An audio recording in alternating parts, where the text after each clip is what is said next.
G'day guys, how are we all going today? Hey, I had my little nephew around in the workshop the other day. He come round, he's only 9 or 10. And he said to me, can you show me how to weld? So anyway, I got him here and we had a bit of a play on the bench. No matter how I try, I can't see what I'm doing. I can't even weld where I'm supposed to put the end of the torch. And of course he was wearing one of these guys, which you have to wear of course, otherwise he's going to blow your bloody eyeballs out. So then I got to thinking about my first time welding anything really, and I couldn't weld for shit either. Well, I still can't weld for shit. I can stick shit together in the workshop, but I wouldn't risk my life on it, either here it is. But then I don't want to be a professional welder. And I thought to myself, how did I learn to see what the hell I was doing? And then all of a sudden I realised, guys, this one tip that really helped me out. It's not only how much the stick out is on your torch, on your MIG, it also this bloody thing here, the shield. Now I was flux core welding for about, I don't know, probably 3 or 4 weeks, maybe even 5 weeks, before someone told me that you could take this bloody shield off. And once I took the shield off, it made a humongous difference to my welding. I could actually see what the hell I was doing. So guys, let's do a bit of welding and we'll see if it actually makes a difference, eh?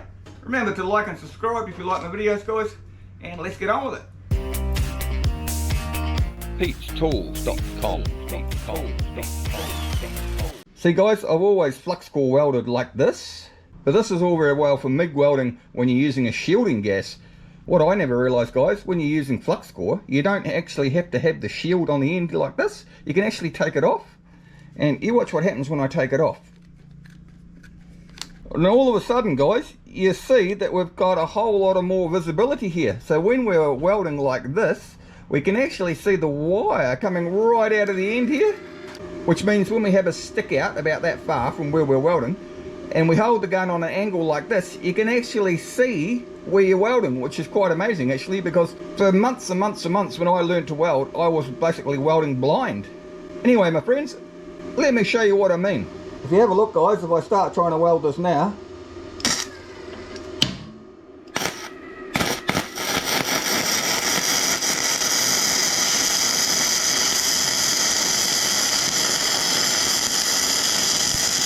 see that, guys, I've sort of got half of it welded and half not. I've sort of missed half of it, if you know what I mean, because I really couldn't see what the bloody hell I was doing. Now, it has stuck it together, guys. There's no doubt about that. The weld's a little bit ugly, as you can see, but, you know, if you're only sticking shit together in your garage, I suppose it'll be right. But now let me show you what happens when I take this bloody guide off. And the reason we don't need this guide on, guys, is this. See this gas guide, or gas nozzle, or whatever you like to bloody call it. The gas comes up here, through here. Once you've got this nozzle on like that, it swirls around like a bit of a vortex in here, and then it shields your wire that's coming out of the end here. So what it basically does is it puts a shield of gas around the wire. So basically whatever gas you're using, it seals it off like that, like a big round circle around the end of your nozzle there. Your wire comes out the center. It stops all the impurities getting into the weld. And that's if you're using some sort of shielding gas, like I use CO2 and that sort of thing. But when you're using a wire that's already got the shielding gas in it, basically, like flux core wire, you don't need to have this thing on at all. So let's have another look and see what it looks like without this on. See, I've got the nozzle off, if we can actually see the wire.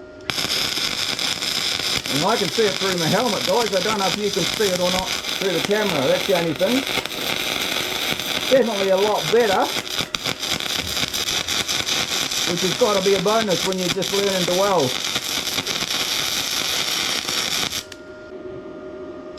Did you see the wire stick out there, guys? You could actually see it melting in as I was going along. Now there's no way these are really good welds, but what I'm just trying to show you is the wire stick out makes a huge difference if you've got this nozzle off. When you're first learning to weld, you can't see a bloody thing because you're on top of it. So if you take this off, you're using flux core, it might make all the difference in the world just to get you up and going. Let's have a look at this crappy weld.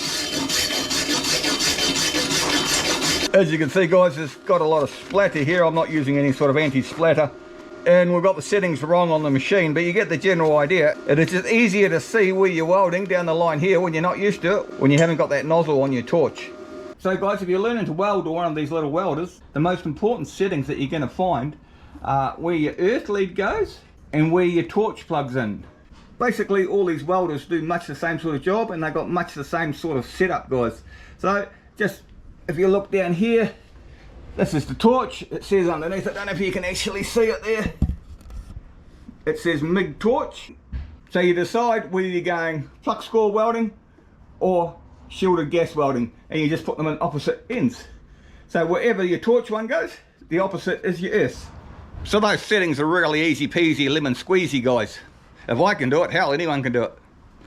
So guys, I hope you can see the difference with the shield on and the shield off. It's quite hard to do really and make the camera pick it up, but it does. Trust your Uncle Pete, it makes a huge difference. Anyway guys, my welding is about as shit as what it normally is, and it's still bloody hot. So if you've got some better ideas guys, stick them in the comments below and we can try them out as well. Hey guys, you might be interested in watching the video when I first learnt to MIG weld, right from day one. I'll stick it up there for you to have a look at, and we'll see you next time, mate. Bye. Pete'sTools.com.